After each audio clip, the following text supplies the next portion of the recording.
Voici les 6 zones que tu devras acheter ou vendre le gold aujourd'hui. Alors ma première zone d'achat se trouve juste ici entre les 51,05 et les 50,87. Alors dans cette zone on peut trouver un OB en H4, en H3, en H2, en H1, en M45, en M30 et en M15.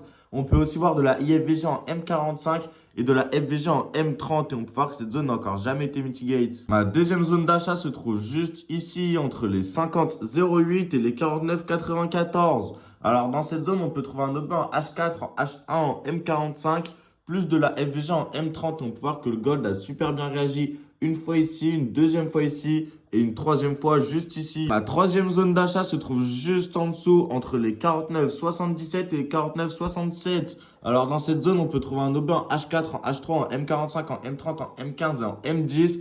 Et on peut voir que c'est un ancien gros support qui s'est fait casser, qui est devenu une résistance et ensuite c'est redevenu un support. La première zone de vente se trouve juste ici entre les 51,91 et les 51,99. Alors dans cette zone, on peut trouver un OB en M45, en M15 et en M10 plus de la FVG en M5, on peut voir que le gold a très bien rebondi une fois ici, une deuxième fois juste ici. La deuxième zone de vente se trouve juste un peu plus haut, entre les 52,23 et les 52,35. Alors dans cette zone, on peut trouver un OB en M45, en M30, en M15, plus de la FVG en M15, M10 et M5. On peut voir que c'était une ancienne zone d'achat qui a bien servi de rebond. Ensuite, elle s'est fait casser et ensuite, elle a servi de résistance. Pour finir mon plan XAUSD du jour, ma dernière zone de vente se trouve juste ici entre les 53,77 et les 53,91. Alors, dans cette zone, on a un OB en H4, en H3, en H2, en M45, en M15, plus de la FVG en M45, M30, M15 et M10. Et on peut voir que le gold a très bien réagi juste ici. N'oubliez pas de vous abonner pour plus de conseils trading.